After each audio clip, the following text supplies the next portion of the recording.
Hello, c'est HR, votre chroniqueur. Alors ça y est, je viens de voir sur Disney+, Predator Killer of the Killer. C'est un animé. Alors je vous le dis tout de suite, j'ai apprécié cet animé. Il est bourré de qualité. Et naturellement, bourré d'Easter eggs. Naturellement, il faut que je vous en parle. Mais avant cela, n'oubliez pas, si vous n'êtes pas abonné, pensez à le faire. Pensez à la petite cloche pour les notifs. Et surtout, pensez à me mettre en commentaire quel est votre opus préféré de cette saga Predator. Alors perso, mes préférés sont Predator avec Arnold Schwarzenegger et Prey.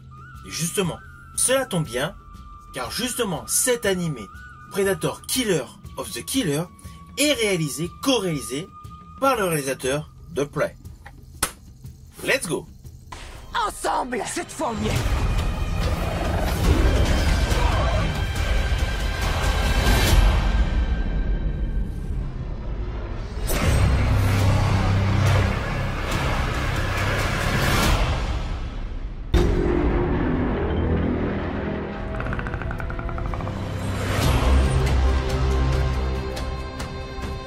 Alors tout d'abord, fiche signalétique de ce film Predator Killer of the Killer. Il est donc réalisé par deux réalisateurs. Le réalisateur de Prey, Dan Trachtenberg et Josh Whedon. Il a une durée approximative d'1h30. C'est une production américaine ancrée dans le registre de la science-fiction, avec naturellement un côté horrifique. C'est pour ça, je vous préviens, il a une notification interdit aux moins de 18 ans. C'est extrêmement violent pour un animé. À cela s'ajoute une superbe BO réalisée par Benjamin Wallfisch pour agrémenter l'histoire suivante.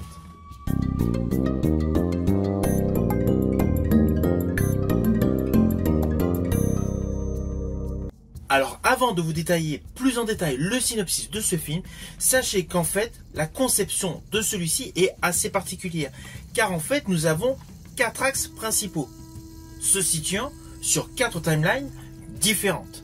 Ah oui, cela peut perturber dans un premier temps, mais en fait, au fur et à mesure qu'on avance dans l'histoire, cela colle pleinement. Le premier axe se déroule donc en 841, à l'époque viking.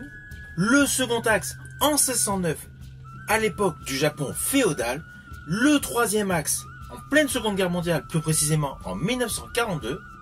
Et un quatrième axe à une époque indéterminée. Naturellement, lorsque je vais vous parler du synopsis global de ce film, je ne m'étalerai pas sur le quatrième axe. Pour l'heure, voici un bref résumé des 3 premiers axes.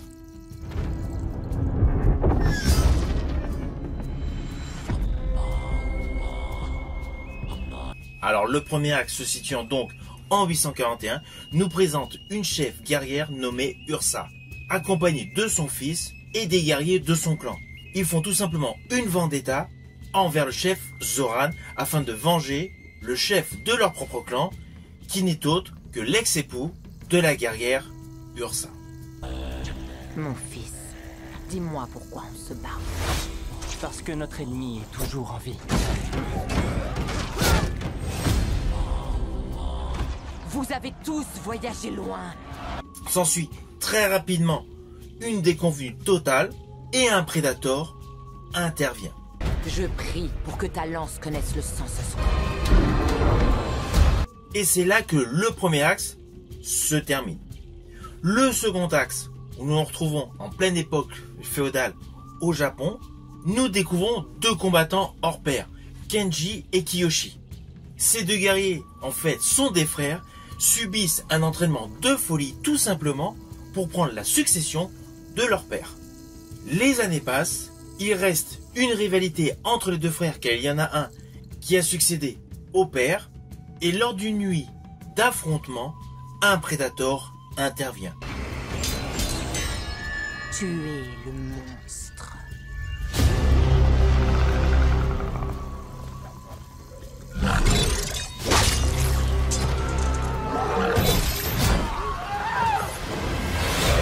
Et là, basculement sur le 3e arc narratif, en 1942, où nous découvrons Torres, un jeune passionné d'aviation, pas très bon mécano.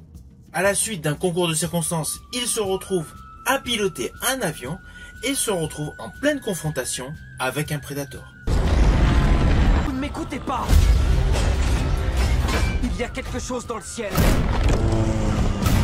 Et c'est pas humain. Une fois que cet arc narratif se termine, nous arrivons dans ce fameux 4e axe central.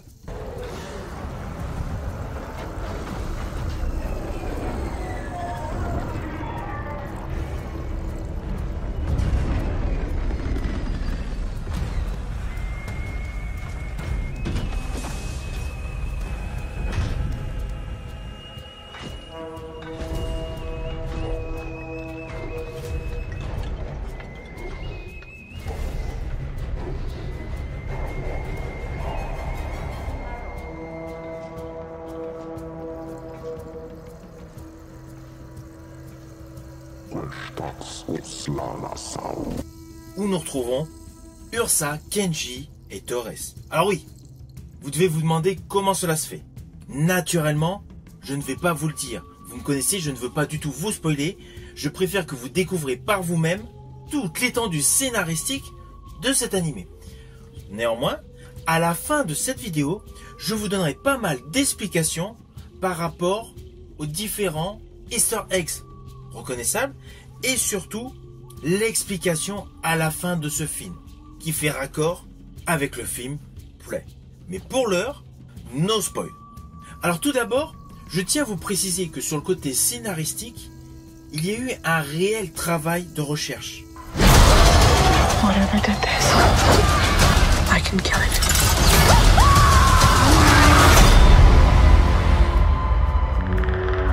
Ceci dit, il y a une chose fondamentale que je veux vous préciser.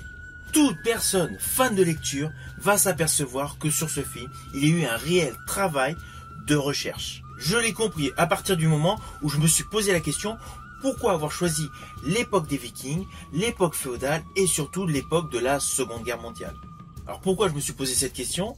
Vous pourrez vous dire, l'intérêt principal est de nous montrer des guerriers à différentes époques. Oui, sur le fond, c'est une des raisons. Mais en fait, il y a une véritable recherche sur ces choix concernant ces timelines. Et il y a un élément dans le film qui m'a mis la puce à l'oreille. Cela concerne la timeline où nous découvrons le personnage Torres. Plus précisément, les empreintes, les traces dans le champ de blé autour de la demeure familiale. Cela rappelle bien naturellement les traces subodorées d'extraterrestres venant sur Terre. Eh bien, sachez que dans pléthore de bouquins d'ufologie, il y a eu beaucoup d'histoires relatant des rencontres d'engins extraterrestres face à des aviateurs américains durant la Seconde Guerre mondiale, avec naturellement le point en exergue de l'incident dans les années 50 concernant la zone 51. À cela s'ajoutent de supposées traces d'existence d'une technologie supérieure à la nôtre à l'époque des Vikings et à l'époque du Japon féodal. Alors naturellement, ce ne sont que des hypothèses, mais c'est amusant que ces petits détails qui apparaissent dans des bouquins d'ufologie se retrouvent incorporés dans cet animé de qualité.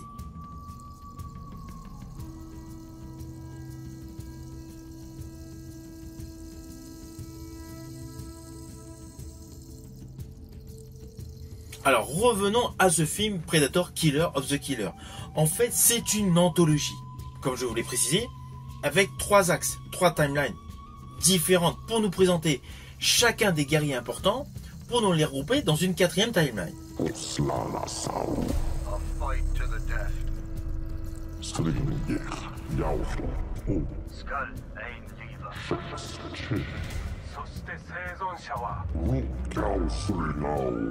Dans un arène ultra high-tech digne du Colisée.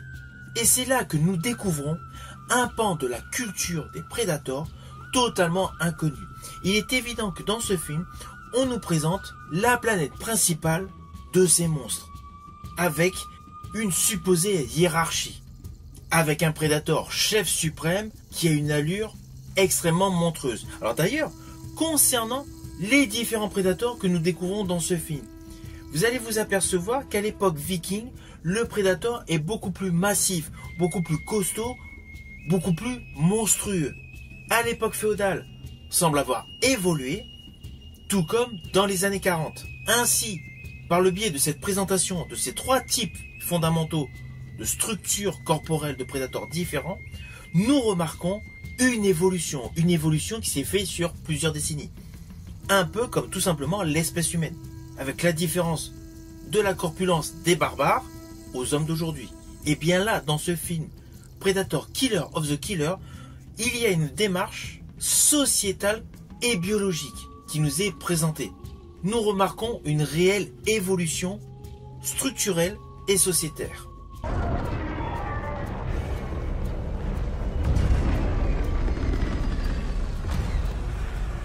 Alors concernant la réalisation de ce film, vous allez remarquer que l'animation est fluide, dynamique et ultra violente. N'oubliez pas, interdit aux moins de 18 ans. Ceci dit, pour les aficionados d'anime, vous allez reconnaître le style graphique d'Akira et plus récemment d'Arcane. Le style visuel est pareil. Alors oui, il y a par moments quelques plans saccadés. On sent qu'il y a une utilisation d'IA qui a été mal lissée à certains moments.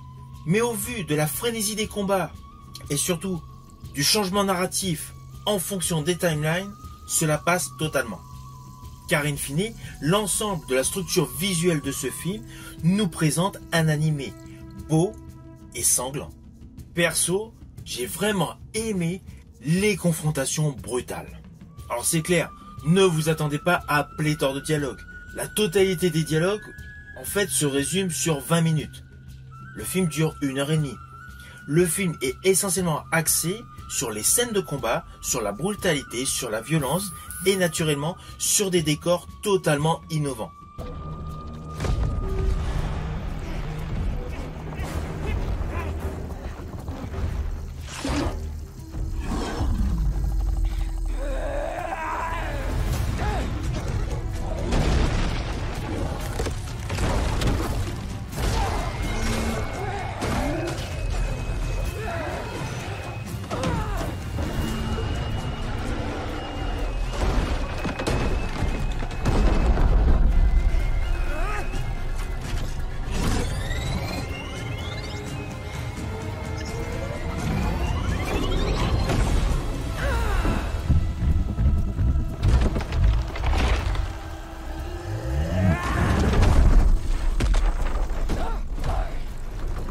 Ce film est selon moi une totale réussite créative.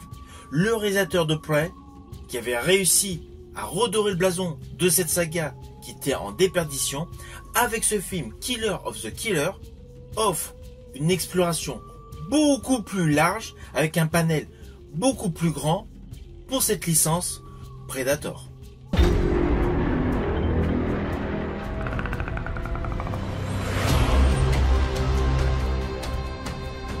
Alors comme je vous l'ai dit, maintenant je vais passer à la partie Easter eggs et explications. Si vous n'avez pas vu le film, la partie explication spoil légèrement mais uniquement sur la scène juste avant le générique. Ne vous spoil aucunement sur le déroulé de l'histoire concernant ce film. Je ne vous dirai pas du tout qui s'en sort, qui meurt au fur et à mesure des différentes rencontres avec les différents prédateurs. Là, c'est davantage pour que vous pensiez à regarder pleinement le moindre détail. Avec le premier détail qui sera remarquable pour tout le monde, il se déroule dans ce colisée high-tech. Nous découvrons le personnage Torres qui se retrouve avec des armes qui ne correspondent pas à son temps. Et parmi les armes qu'on lui propose, il y a le fameux pistolet Raphaël Adolini avec l'inscription 1715. Pistolet que nous avons vu dans Prey, mais que nous avons vu auparavant dans Predator 2 dans la main de Danny Glover. Cet Easter egg est le plus important, c'est le plus facile à découvrir. Après, concernant les vaisseaux, vous allez reconnaître certains modules que nous avons vus dans le film Predators avec Adrien Brody. Mais surtout, l'Easter egg que j'ai particulièrement apprécié est celui où nous découvrons le personnage Naru. I know how to survive.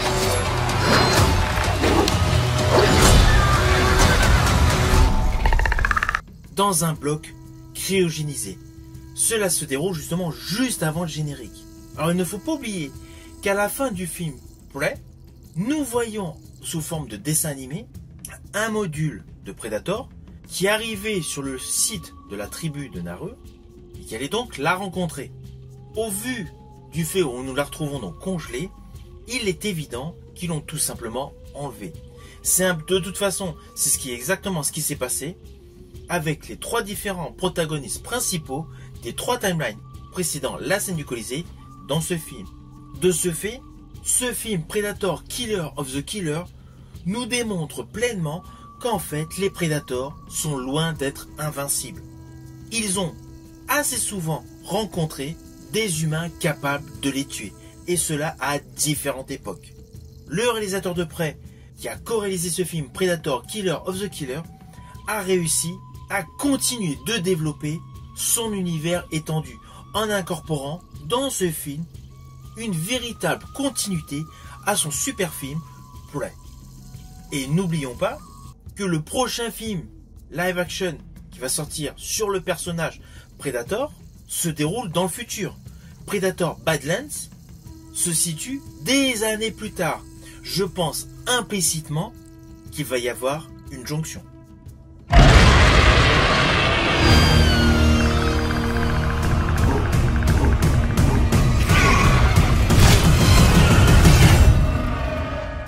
Alors je rajouterai le petit espoir que j'ai lorsqu'on voit cette scène avec le personnage de Naru qui a été cryogénisé, c'est que peut-être tout simplement nous allons retrouver les personnages de tous ceux qui ont combattu, qui ont tué des Predators.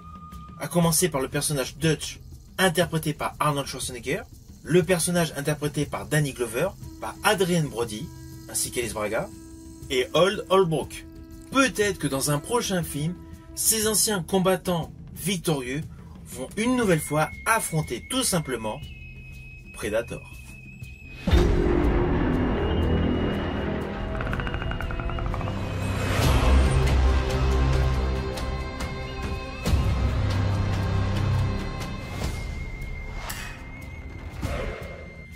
Alors au final, naturellement, c'est un film que je vous invite à découvrir sur Disney+. Même si vous n'êtes pas un fan des animés, sachez que ce film est une réelle continuité de qualité au film Prey. Alors oui, il y a quelques petits défauts sur le graphisme, mais cela passe largement au fur et à mesure de l'avancée scénaristique. C'est un film qui mérite vraiment d'être vu. Et forcément, cela laisse prévoir un avenir glorifique sur cette saga Predator. Si vous avez aimé ma vidéo, n'oubliez pas, petit pouce vers le haut, pensez au partage. Quant à moi, je vous dis à bientôt pour une prochaine vidéo.